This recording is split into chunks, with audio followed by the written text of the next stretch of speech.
So Andy, it's Carry on. Inebri-art. Inebri-art, Okay. yeah. So we started as a drink and draw. Sweet. It was like half a dozen artists that decided they wanted to hang out at the bar and drink beer and draw on our sketchbooks. Okay. Should we grab a beer before we do this? I'm down. And if you guys want to grab beer, Do you want a beer? Yeah, do you want I love beer. Okay. All right.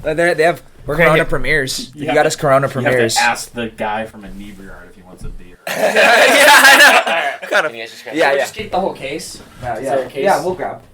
Let's grab. All right, there we go. Go on, quite the Yeah, journey. yeah. It's been quite the journey in the van. It's actually Chandler's like personal vehicle. Oh, we got, yeah. because we pretty recently had moved out to San Diego from Hawaii. Hawaii, right? Yeah. The band was originally formed in Hawaii, and doing the move, kind of planning ahead of doing some of the touring and stuff, and definitely a lot more planning on West Coast touring. Chandler had gotten a Ford Transit, Yeah. like cargo van, and did a build out and stuff for it, but definitely didn't quite have the intention of taking it full coast to coast cross country. That's kind of cool, though. Yeah. Yeah. Did you tour along the way? Or was it just, did you drive over here? And then Yeah, so we actually started the first show in San Diego, which was nice to be able to start off kind of a hometown show of sorts, get one last sleep in our normal beds. In your normal bed. Right, and all that kind of stuff, and then been hitting titties along the way, so Tucson, I think after that then it was on to Tucson, then we had a little bit of a break, made some pit stops and stuff. The three of us are all surfer boys, so we went to Waco, Texas, because they have a wave pool over there. Oh, really? Oh, cool. Yeah. So we detoured to Waco to go surf a wave pool, and then Oklahoma City was our next show, and then kind of made our way up St. Louis, and yeah. And so this is, listeners, hang on, Landon? Yes. All right.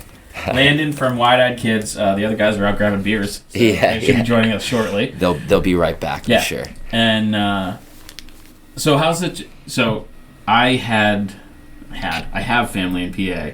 Okay. So I've taken that trip hundreds of times. Right. Connecticut sucks ass. Sorry, listeners in Connecticut. It's just too goddamn long. Right. But I mean, it's not too bad. It's like an 8-hour-ish, 10-hour-ish ride. Yeah, I think. Did you play there last night? Yes. So we played in Philadelphia last night. The part that makes the van travel just that much funnier. Oh, thank you, my friend. And partially more uncomfortable, but is the back actually doesn't have any windows. Okay. So, which was an intentional choice on the, traveling with gear and merch. Oh, sorry, we just keep putting them down. Yeah, we're like unloading. All those thumps are beers. Traveling with gear and merch and any of the other things and whatnot, and not being super familiar with some of the cities that we're going to is a conscious choice to get something without windows so people couldn't see in too heavily. And but it makes sitting in the back seat pretty brutal at times. Oh, I can imagine. I'm sorry. Because there's no. Cheers, guys. Cheers. Thanks for having us at Inebri-art. Thanks, To, guys. Thanks for the beer. Yeah. Thanks for having So, us. listeners, we are now joined by Eric and Chandler. Eric and Chandler. All right. Again, of Wide-Eyed Kids, we figured we'd start without you. Absolutely. They're on a beer run. Yeah. Yeah. So I gotta say, anytime the guests show up and be like, "You want a beer?" You guys are always welcome. It's like, like you said, it's like Inebri-art. How can you not have a beer My in the mix? favorite story about the name Inebri-art is the guy who came up with the name was so shit-faced drunk that someone like later on was like, I think it was me later. I'm like, so about Inebri-art. He's like, that's a really good fucking name. I'm like, yeah, asshole. It was you thought of it.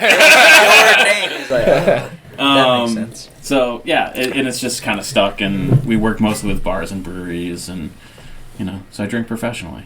Right. That's what we do too. Yeah. That's what at least we think we do. We think we can hang with the best, but I have like 3 beers. And So are you all from Hawaii? I'm originally from California. We're both originally from California, so I'm from Long Beach, born and raised. I'm from like Costa Mesa, Newport area, like 30 minutes south, and then moved to Hawaii when I was like 17, 18 years old, and then lived there the last 10 years, and then We actually So all we did all we did a bit of a swap. They're from California, from the States, and then moved to Hawaii. And then I was born and raised in Hawaii, and then moved away to Las Vegas for university, Okay. and ended up living there for 6 years. And then, I'm headed there on Monday. oh, okay, Yeah. okay, Yeah. don't lose your money. yeah. I don't gamble. We went out last year. I spent a grand total of $60 gambling, and I won 50. Oh, that's a win. So yeah. Yeah. So That's a win. Just doubled your money. yeah. It's not really my. Good investment. Right, better And I'm returns sure than the we'll market. we'll throw some money in slot machines, but it's not. Bores me to tears. Yeah. Honestly. Yeah. But yeah, so kind of did a little swap in those portions, but then I had moved back to Hawaii and reconvened with the boys. And all the stars kind of aligned for all of us to continue what they had started with the Wide-Eyed Kids and keep it moving. So what initially brought the band together? I'm gonna. Sorry, listeners, if there's a thump. I'm rearranging beers to move the mic. If you could only see what's around the mic, it's like a landmine of beer cans. It's they're sound bafflers. Yeah. Ping pong delay. So what brought the band together? Like, I mean, obviously music, but like, was there a specific spark? Were you guys, playing in high school band? Like, what was? We were at a party, and Eric was freestyle rapping with my friends in the kitchen, and then I was like, oh, this guy's got kind of a dope voice, and I went over, said what up, and was like, yo, do you make music? And he's like, yeah, I make music. He's like, do you make music? And I was like, yeah, I make music. Did we just become best friends? We did the whole, all drunk, yeah, let me get your number, we'll meet up, we'll record something, or jam, whatever, and, half the time you just never actually follow through or whatever. Yeah. And we actually hung out, the next day and made, a bunch of songs, and then... Thunder Buddies for life. Yeah, so it was just me and Eric for, 5 years, and then, Landon came on end of 2021. We were like, oh, let's add some drums or whatever. I'd lived with Landon, he was doing his own little side stuff with music, and then we were like, oh, he's like, I can play drums, and then ended up playing drums, and it was kind of funny being here about to open for Swayze on tour with him. Is our first show all together was opening for Swayze in Hawaii. Oh, no shit. Yeah. So that's cool, kind of full circle. And yeah. Is your first tour on the East Coast? We did a mini DIY one, but this is our first actual tour where we're playing lots of shows and not doing everything ourselves. The rest of the country make us out to be? Worse. Just joking. Maybe driving wise. Yeah. There's some Oh, assholes. they're aggressive. Yeah. But But that's anywhere. Yeah, it was funny though because when I was, I think my senior year of university, I had met Chandler actually. He worked at this local it wasn't a cafe place, but it was a plate restaurant, lunch spot. Yeah. And he would be the one serving, and then I remember I would go there and I'd see him, and then I'd kind of be like, what's up, and he would just hook it up, just 3 scoops of My hairnet in and everything. I was like, this guy's the fucking on. man. Yeah. And then months later, I saw him at a party because we had mutual friends, and like we said, he was just playing music, and I was just kind of doing my thing, and then it just, stuck. And he comes from we all come from different musical backgrounds, both what we played growing up and genre that we prefer or we gravitate towards. So, for example, I'd say Chandler gravitates more towards rock or indie rock or oldies, whereas I'm not going to ask you to define oldies because you're just going to piss me off. Yeah, don't ask him to do that. That's what I would say. I'm gonna defer to him. He thinks to me, oldies is doo-wop. Right, yeah. But my kids are I was listening to oldies station. I'm like, what was on? They're like Nirvana. I'm like, fuck you. Yeah. I just kind of a little bit of everything. Or he'll be 2014 is oldies. Yeah.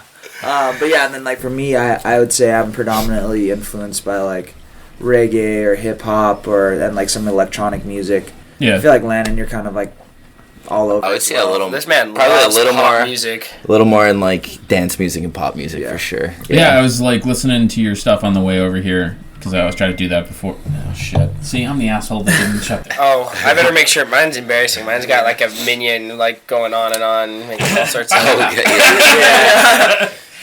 Yeah, dude, just get on Vibe. Put the phones on Vibe. Well, I had it so I could hear when you guys arrived. Right. Yeah. I have an excuse, sort of.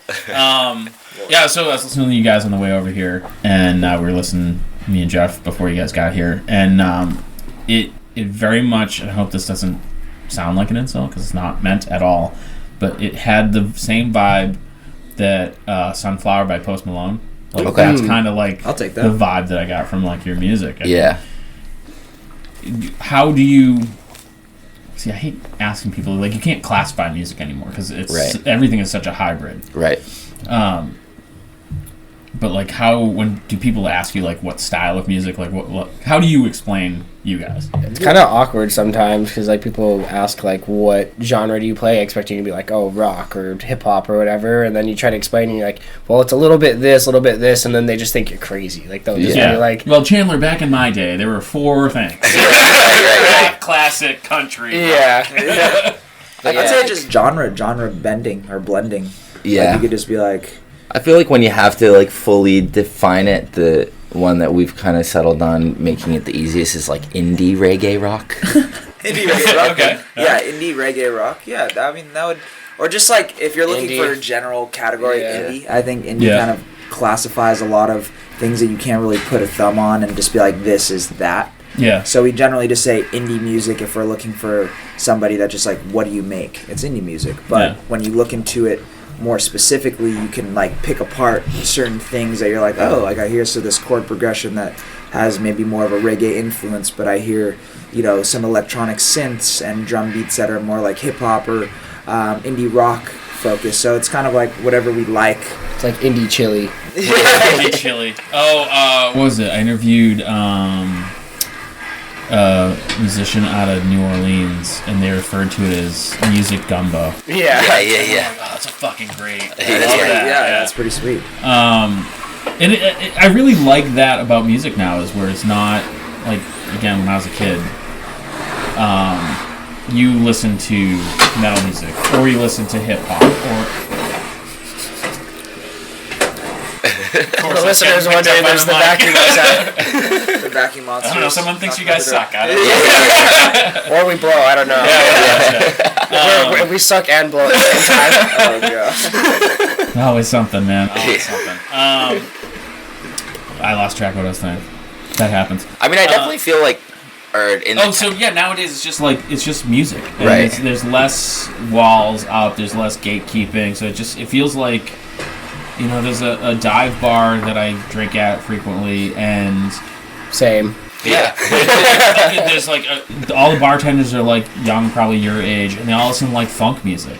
And I'm like, that's not at all what I picture. Walking into this shithole bar, expecting to hear, It made sense when you were walking down physical aisles, and it's like, how do I find these records? Yeah. Like you gotta classify them somehow and put it on but like internet and whatever. It's just because now you have whatever you like, as opposed to like a classification. I think like the evolution of music too, of like kind of everything's been done, so it's like the way everything gets done in a new way is more blending things as opposed to before it'd be like you could make like a very distinct different sounding genre, and now it's just like all the lines are kind of becoming blurred because it was like, I mean, 50 years ago I don't know my math on 50 years ago, but like there wasn't rock and roll or there wasn't jazz before this kind of certain There time. was 50 years ago, there's rock and roll. Yeah. And you know what I mean? I was like, I don't even know what year it is. But like, like before that, like when it was just Mozart and Beethoven and stuff, like none of the modern music had ever existed. And so then it's like,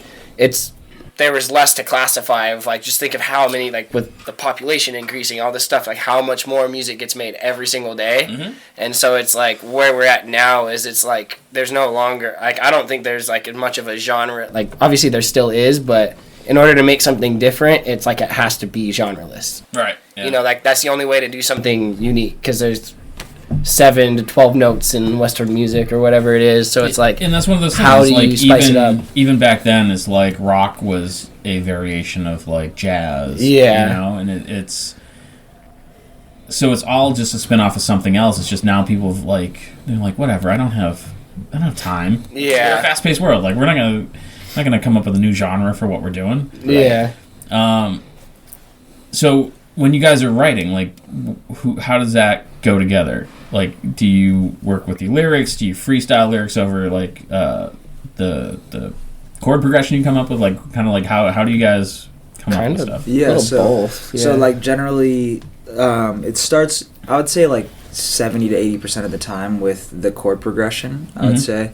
Like, if Chandler or Landon come up with something that they find is, like, catchy, or vice versa, if I come up with something on a guitar or whatever, we'll kind of send it back and forth, and we kind of play around with melodies first. So catchy riffs, which, if you listen to our music, is kind of like a distinguishing factor with our music. What I've actually been realizing, instead of, you know, traditional choruses, generally what we do to replace and make it different is use, like, catchy ear candy riffs to take the place of what would generally be where choruses would go.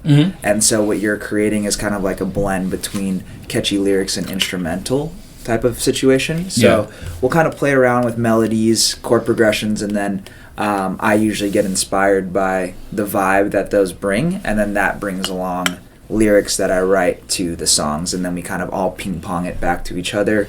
You know, I'll come up with a verse and then bounce it off of Chandler and Landon, and they'll be like, what about this here? And then we kind of just all collaborate until it pops out with the finished product. It's like a jigsaw puzzle. Yeah, it's a jigsaw puzzle. Is it, I mean, now that you guys are touring, you said you toured over here once before, the number one thing that kills every band is, like, pressure and infighting, and, like, is that not an issue? Do you guys have a solution for that? Like, pressure for what? Just like the kind of like, I'm doing all the work, you know, just like a band's a business, you know, and like I have a business partner, and you know, constantly we'll butt heads. You know? He's gonna edit this, so like I guarantee anything I say bad about him will get edited out. No, but like, and he's my best friend, but at the same time, like, we're both serious about what we do, and when you have people who are serious about what you do, and you're like, no, I think this is the right thing, and he's like, I don't think it's right, you're bound to like have those conflicts, like. And sometimes it can really fuck shit up. But so, like, yeah, exactly. I don't know if you guys would agree to say the same thing. I feel like the touring part on the relationship strain can be the most difficult, just of sheer, like... Because then you're always... locked in a car together and, like, all of those kinds of things. You don't like being in the car with us? We're on a podcast, bro. Get it off your chest. Right. But it's true, because... And it's not even that you don't like the people, but you don't want to be around anybody 24/7. And I think the hardest thing for me is, like, the only time you get to be alone is when you take a fucking shower. And you get, like, 10 seconds to take a shower, and then we got to get the fuck out of the hotel room, and so it's like... And then you add on some of the exhaustion factor of you know, minimal amounts of sleep and all of those sorts of things. So, but I would say for us, like, creatively, pretty rarely there's like any real conflict, disagreeing. Yeah, we definitely like butt heads, and like we all have like our preference. I think like when it was Chandler and I as a duo, it would be a lot more back and forth because it's split 50-50, right? So Chandler would be like, I think this sounds better this way. Now we have a majority rule situation. That's then I would come back and be like, you know, I want it this way. Whereas now we have Landon in the mix, and we basically call it a democracy. Whereas, like, and this goes for anything that we do in the car or music oriented, whatever. We're like, we want food, we want this, and one person's like, nah, I want this, and we're like, well, 2 versus 1. I don't want Popeyes again. Yeah. It's like 2 versus 1. Tuna. Packet tuna from Target. It's pretty good. It's already like seasoned and everything. Oh, okay. I fucking love that shit. It's brutal. But I'm over it. I'm sick of it, but I love it. Yeah. I mean, so one of the things we do, we run all sorts of events at breweries. So like we do beer mug paintings at breweries, and we were just starting working with. You guys hear music in the background. We're next to the rehearsal room, so bear with us. So we were working with New Brewery, and they insisted we work in a price of a beer in the ticket price. And so on the way back, it was about an hour ride. I'm trying to figure out, did we lose money? Did we make money? Did we break even? Like, did it work out? So we're both doing math as we're driving. And I'm like, add this and this. And he's trying to deduct something else. We're just trying to add math, or do math, and figure out how we did. it was the closest I was ever just pulling over and being like, get the fuck out of my car. You're walking up. I was so mad because he was trying to do what he was doing, and it was just that kind of like, you know, we were exhausted. It was a long day, and just it's a tough thing. And so, do you try to treat your band like a business, or how much do you try to treat it like a business? It's a happy medium between a friendship, relationship, and business. I think we're all settling into our different roles. Like, and it's funny when you get to live with these people, like your best friends, 24 hours a day for 3.5 weeks, 3 weeks straight. You obviously learn about their like tendencies and their personality. I've known Chandler for years, so I already know all of his tendencies and personalities. But where the bodies are buried. It's like funny because like I've known Landon now for like 2.5 years, 3 years or something like that. But you get to know them really, know them really fast when you're on the road with him. You were living, and so I think it's just funny because you get to spend so much time with these people, and you're like, oh, that shit pisses me off, but at the end of the day... All right, go ahead. Well, you know what? Match you. But I think, like, ultimately, we have our own roles. Like, Landon is very, we would say... what were you saying, Landon? Swiss Army knife? No, not Swiss Army knife, but, like, when it comes to, like, business or, like, he's very... Come on, we were talking about it, like... He makes like systems. He loves like checklists. He's very I hate that shit. I like So I'm like crossing stuff off on the list, or like listing. It definitely helps me, but I hate like doing that kind of stuff where I'm like, it makes it no fun once you have to make like a checklist, and it's like it reminds me of school, and I'm just like, But without that, some things fall through the cracks. We forget everything. Chandler is like the fucking. He's like a brainiac mastermind. He's a technical wizard. He puts together all of our live setups, and it's cool because Landon actually has a lot of experience with that as well, so they can actually ping pong that off each other, whereas before I'm not inclined in any way when it comes to technical things like that. And I think my role is kind of just like the showman, like talking to people, interacting. He's our fearless leader. Yeah. He's the showman, dreamer, idea guy. Yeah. And then see, like, I can relate to your list, but like that's me. Like, I'm the one who's like, you know what we should do? And frequently, I'll call my business partner and be like, all right, it's your fault. You left me unsupervised. No, really, like Chandler's been like, I'm the dream crusher, but I'm also like, I'm all about like Chandler the dream crusher. I'm all about making shit happen though, but like it's like in a realistic way, and like he'll dream it up, and then I have to like kind of bring it down to like a no, we can't do it on realistic Mars. level. Let's take it to the moon. Shoot me out of the sky. He'll tell me to like hover a little lower. But those things are so important, and again, my business partner is not social, so he's always like, "You're the guy. Go talk to people." And I'm the one that shakes hands and makes the deals happen, and he does the editing and all the technical shit and the grunt work. I'd say like we have a solid team as far as like different skill sets here, and then we also are fortunate enough to be with the Silverback music family. What is that? For their management representation. Yeah. Jared and Turtle, shout out to them. Jared and Turtle? Jared and Turtle, okay. His name is Brendan. Okay. My business partner is Fish. So. So they're a part of a management team called Silverback, which is also part of a bigger company called Red Light. And they've been super helpful and instrumental in kind of helping us continue to grow and push things along and keeping us accountable to other people than just ourselves. And that's super important. Being a visual artist, like people are always hitting me up. They're like, "Oh, can you paint this, draw this, blah blah blah?" And I'm like, "When do you need it?" And they're like, "Whenever." And I'm like, "Cool, it's not getting done." Yeah. Like if you don't give me a date, like I might not hit that date. Right. But if you don't give me a date, I'm not even gonna get it started. Yeah. I think having management to help us out too is huge for like, as we were saying, when it was just me and Eric, it's like me versus Eric sometimes, Yeah. And then Landon kind of helped become that like neutral party, and then having management is also like another neutral party to like all of us to like kind of see things from like a different perspective and kind of help like it kind of helps keep all of us on track of like having that thing, which I think is key for success of like and it really pushes like a band to a professional level. Do you struggle with it becoming work? A little. I mean, for me personally, like a little, but not. I guess like a comparison is I used to surf somewhat professionally. I wasn't like. Yeah. I didn't win shit, but I competed. I was like, There has to be in the something at mix. the bottom. I was in the mix, like, I could be like top 10 here and there, but it was like the guy that like you're just like, if you think of like any like golf or tennis or some shit, it's like the guys that are in there, but you don't really notice them. Yeah. Like they're there.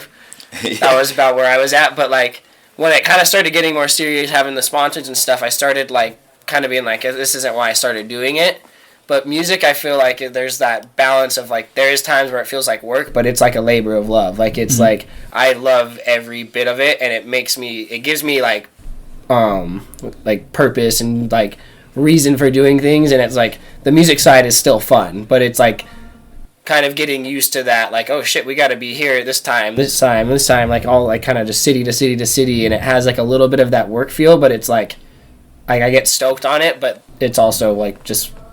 You're like, oh shit, like we got a lot to do, so yeah, like the work, quote unquote, is like that. I think he's talking about specifically when it's like we just came off of a 7-hour drive, finishing at 1:00 in the morning the night before, get straight to the venue, unload just an absolute mega ungodly amount of shit, carrying giant boxes up fucking tiny corridor hallways up, unloading everything, sound checking, playing, drinking. Yeah, try to do all of this drunk too. Yeah.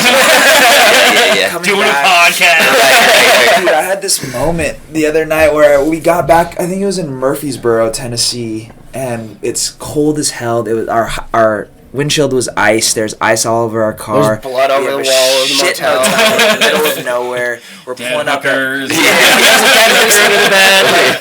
1:45 in the morning, and we're just so beyond fried, lugging gear out because we can't afford anything to get stolen out of the car. Yep. Pulling it into the thing and just like laying in the shit bed, and I'm just like, fuck.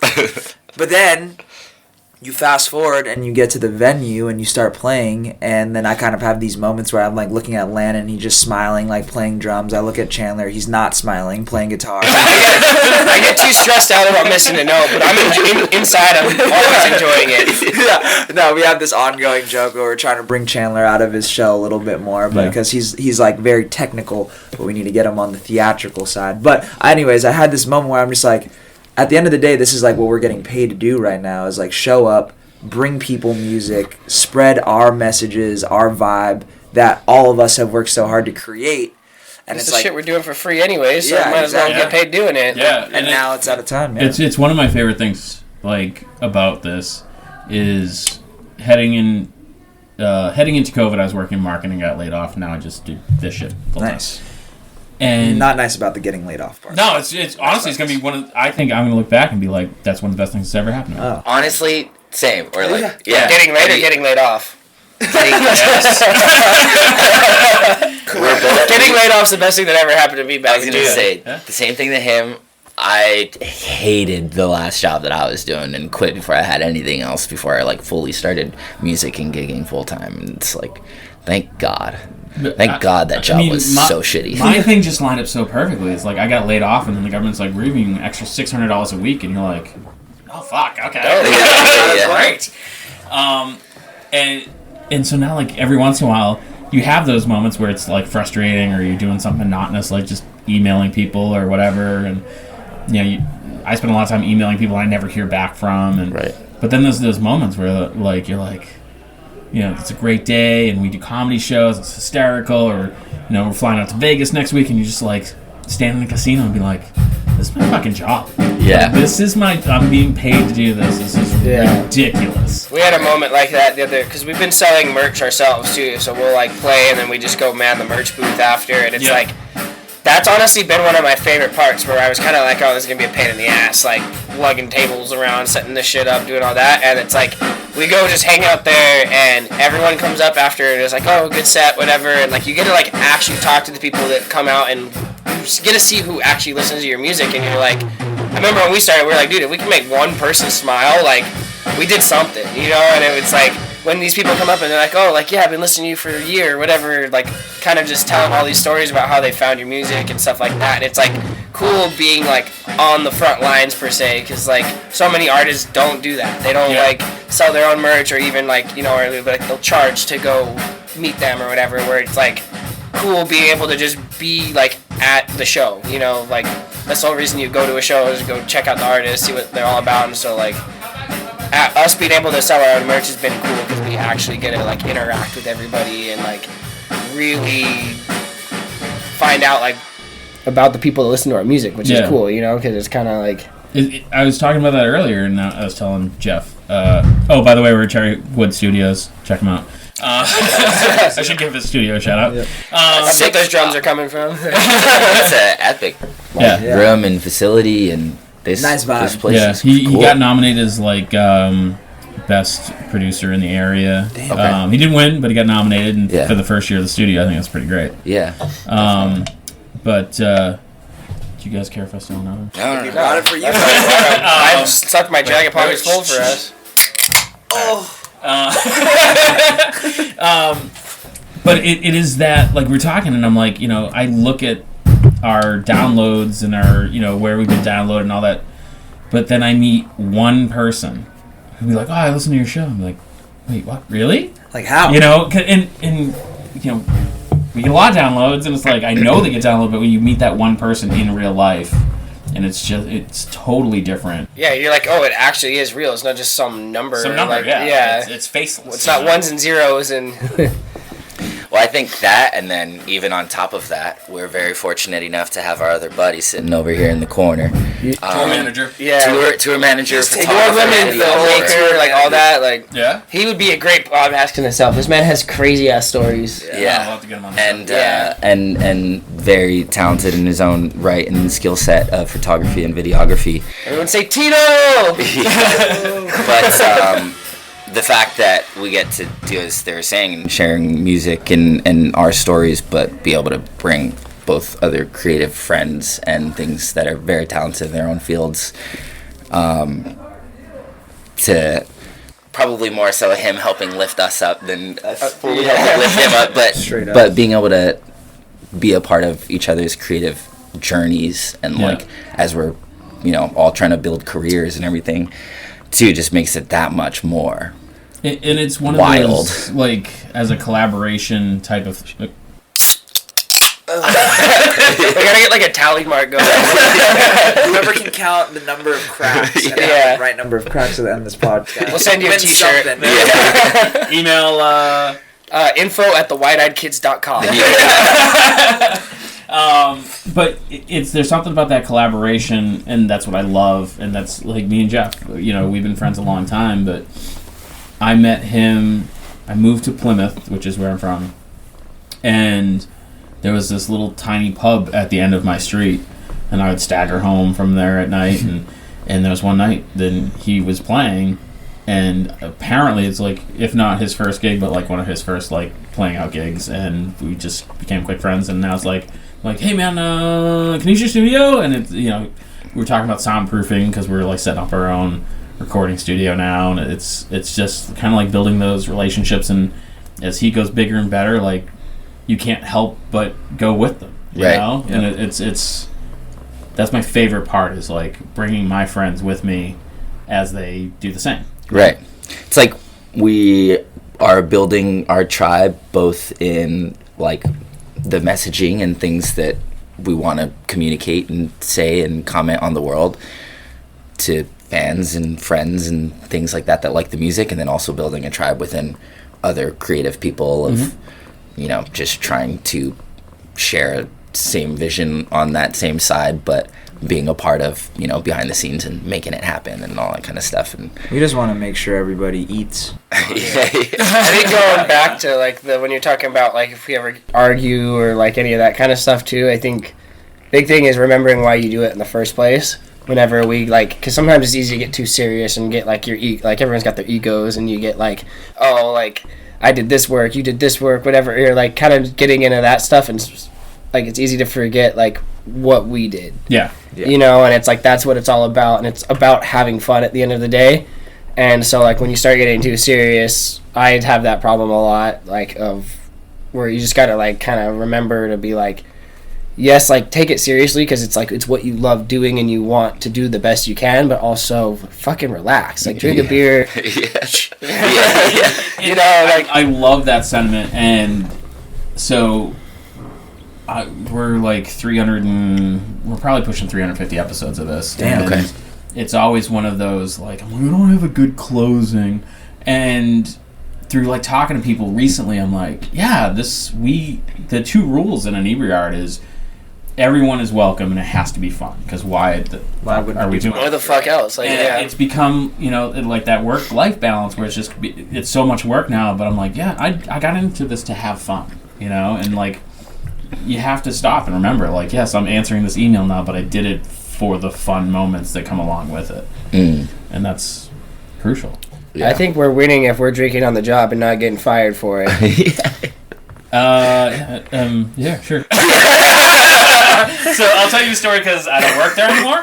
Yeah. And actually, the last place I worked at was fucking cool, and I worked marketing for a stainless steel company, which is the goddamn most boring thing to try to market. Yeah, Like stainless steel. a stainless Or steel steel. screw. Yeah. Screw. Or not. I don't know what a screw is. But it was the day before Thanksgiving, and my boss calls me over to her desk, and I'm like, what's up? She opens the bottom drawer of her desk, and there's a handle of Fireball whiskey. And I'm like, she goes, it's for the marketing meeting. And I'm like, oh, I'm going to really like working here. You gotta throw that in there. Tino! You would say Tino! Yeah. Wait, does that one count because he's not actually talking? Tino, say what up. Alright, counts now. So, kind of like, what's next? Like, do you guys have big plans? Are you just trying to get through the tour? Like, World domination. First and foremost. that's see, you say that, but it's a lot of fucking work. Yeah, we're not doing that. Yeah. The world's full of... Oh, no, you mentioned it. You kept saying your message. What is the Wide-Eyed Kids message? Like, what message are you guys trying to get across? I think it varies individually, but we also have a group message. What is it, boys? Yeah, what is it? I would say our group message is like virtually anything is achievable if you really, I mean, I know it's cliche, but if you truly have like motivation, purpose, and intention with what you want to do. Like I know, for example, and this is me personally, is I've always wanted to do music, and I'm not even joking. These guys can confirm, and I'll say this on a fucking podcast. I cannot name you maybe more than 4 chords on a guitar. Like if they're like, yo, play G sharp or play D sharp, I couldn't really tell you where that is on a guitar. Yeah. But If you played it, he could find it. yeah, I could find it, I could hear it, and we have managed to make music and get to a level where we're at now from fucking scratch. Yeah. You should hear us trying to make the sounds, like imitating. It's pretty classic. Like,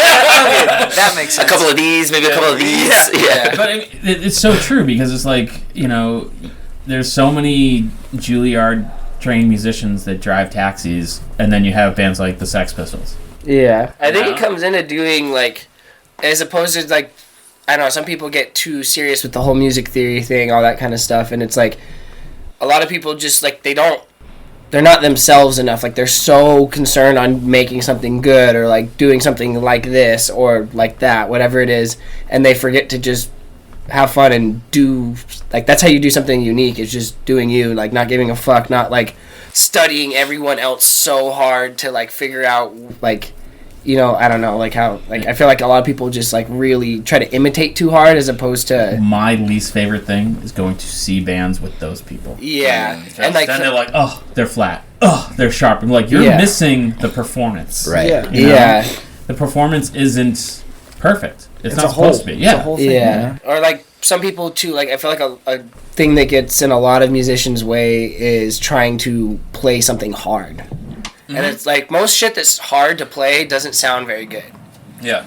Like, minus Jimi Hendrix. You know, but, like, a lot of times, like, when people try to get too intricate with all this stuff, it's like they're missing the point of, like, the catchy melody in your head or, like, what feels good. It's not about doing something hard. It's about doing what you feel. All right. There's You know, a reason like- why, you know, there's so many songs that are like, what, C, A minor, F, G, or yeah, whatever it is. It's, And it's catchy, and Eric doesn't know what those are, but They're chords. Yeah. You know, Chords. There's 6 of them on a guitar. Right.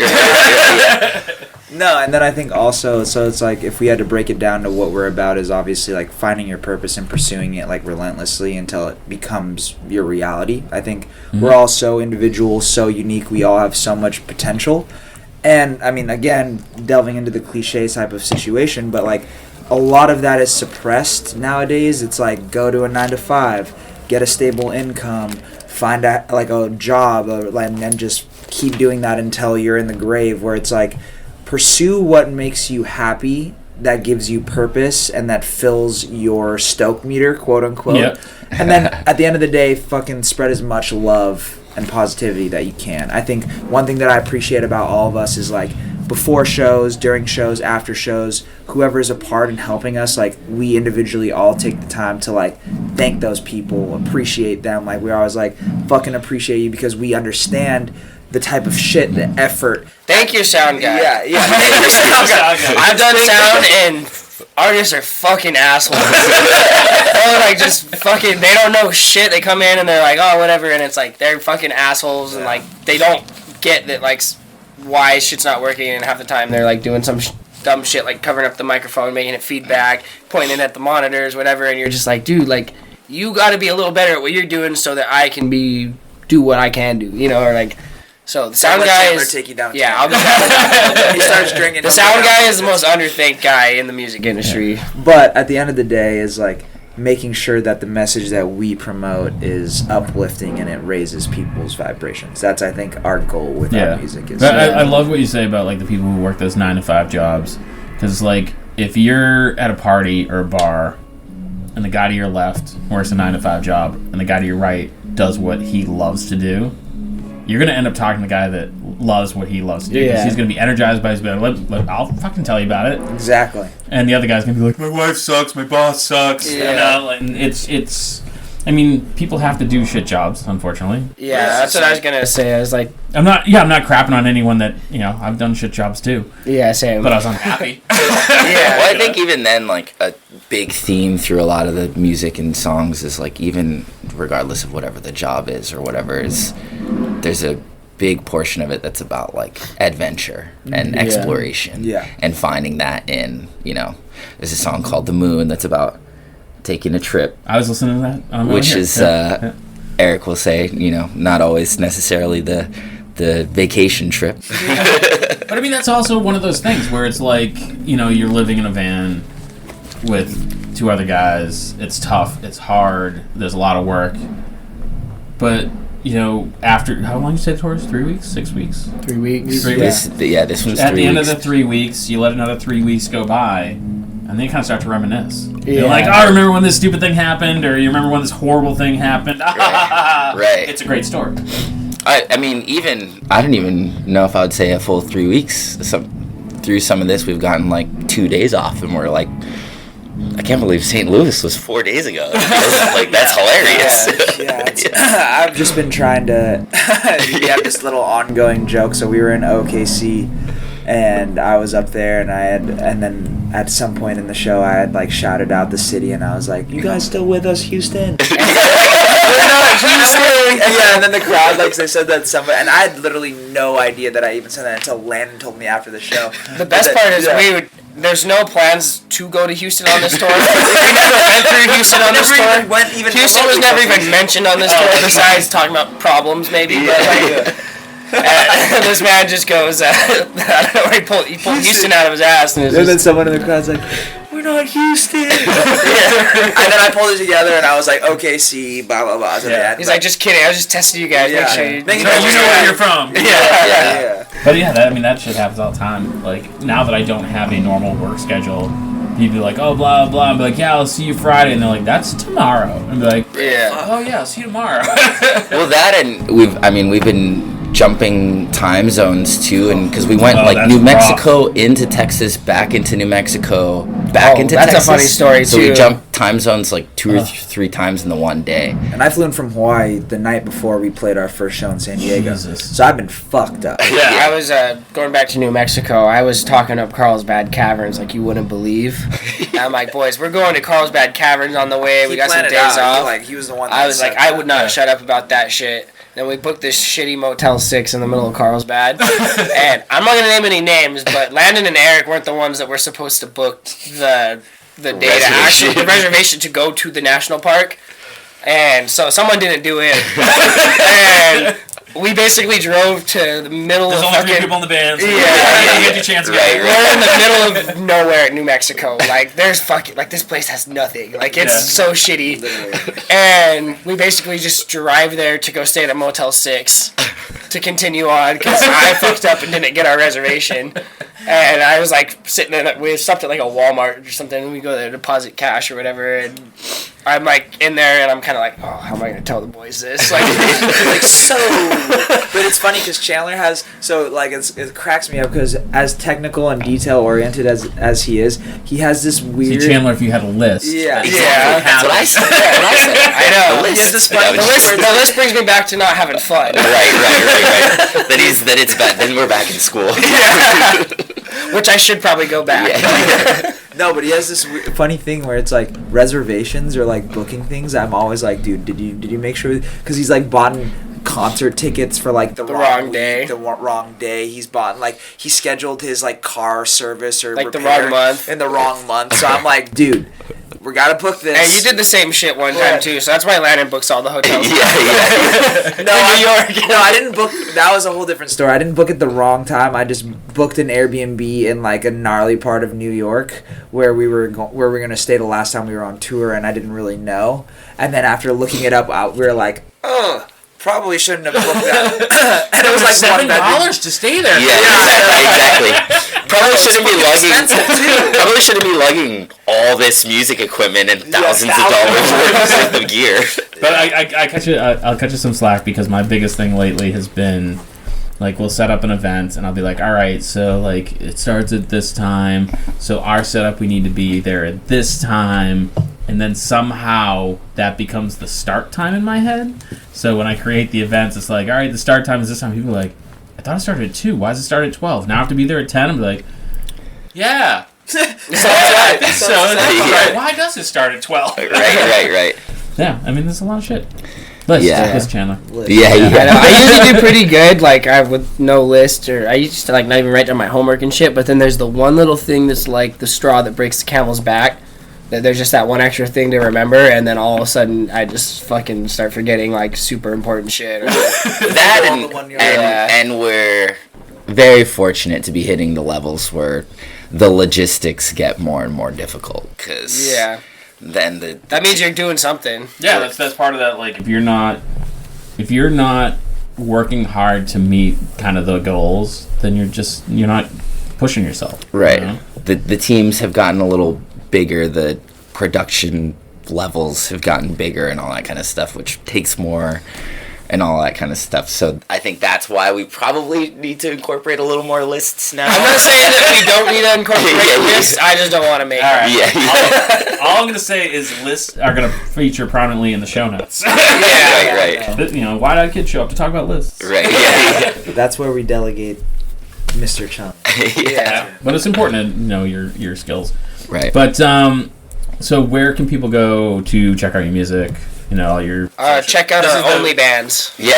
Only Bands? No, just kidding. Is that a real fucking thing? No, we're thinking about starting it. Yeah. But, that's a lot of work that we don't want to do on that. We're busy with our band. Now then, trademark that shit. And then Bandcamp or Patreon just hunt us down. Yeah. Only Bands. But no, we're on all basically online platforms for streaming music: Spotify, Apple Music, SoundCloud.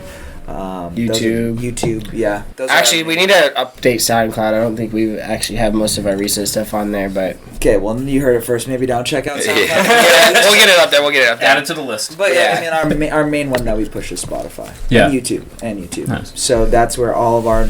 Pandora. Yep, Pandora. Our latest work is out. That's where you'll find our whole kind of catalog of music that we been putting Kids out. Bop. Yeah. Since 2017, baby.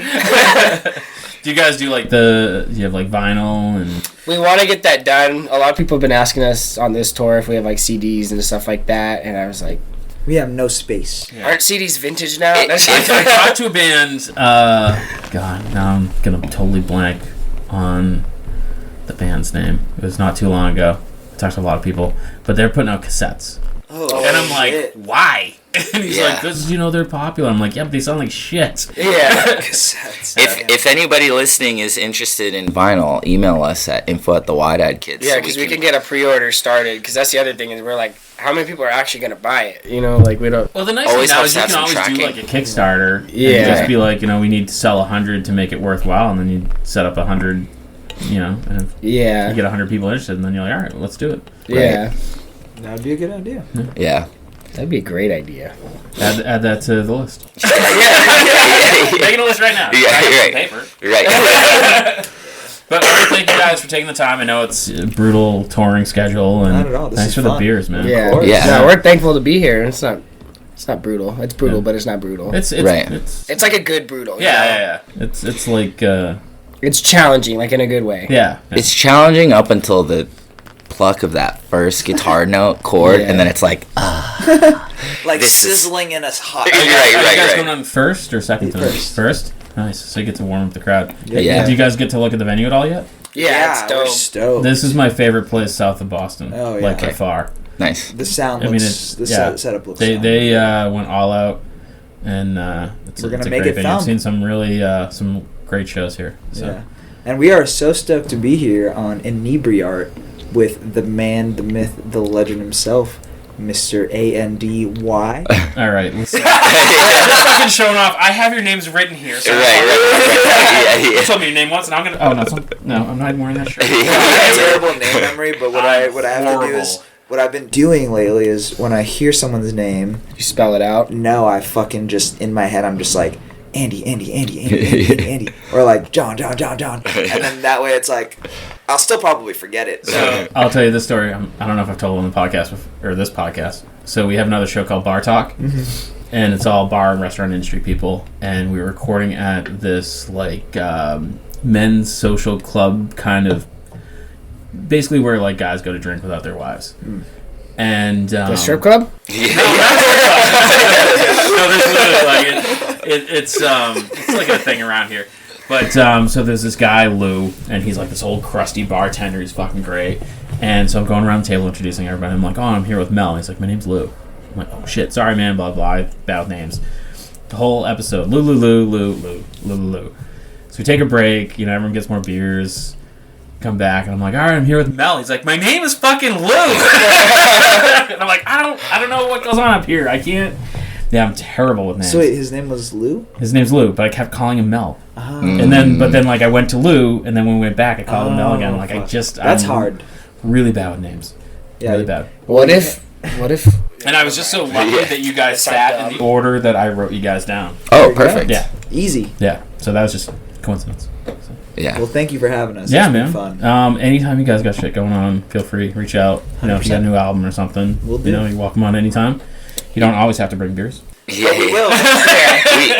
We definitely got some new music that should be coming out over the summer. Oh, so, yeah? Yeah. Nice. Be on the lookout for that. Yeah, any listeners, check us out on Spotify. I think like that really helps us out. Shoot us a follow on Instagram. We keep our socials up to date all the time. So any new releases, videos, anything really that we're up to, it will go out on the socials first or very shortly after. So if you want to stay updated with us, follow those, and anything that we post will. And you heard Chandler email him info at with how many beers we drank, and Free shirt. free shirt. Best of luck, and we'll catch everybody next week. Yee. Awesome. Have a good one. How many beers did we drink? Yeah. Where the fuck is my cursor? Oh, there it is. And thanks for checking out the show today, listeners. If you enjoyed the content today, you can go over to patreon.com/Inebri-art to support the show. You can join over there for just a few dollars a month and help us provide this fun content that you just checked out. You can also email us at inebri-art.com with your questions, complaints, and concerns, or you can find us on all social medias at Inebri-art or at Inebri-art6 on Instagram. And also don't forget to check out our other shows, Bar Talk Podcast, Old Colony Cast, Inebri-art, and all the other shows on the Inebri-art Network, which you can find at Inebri-art.com. Thanks again for listening.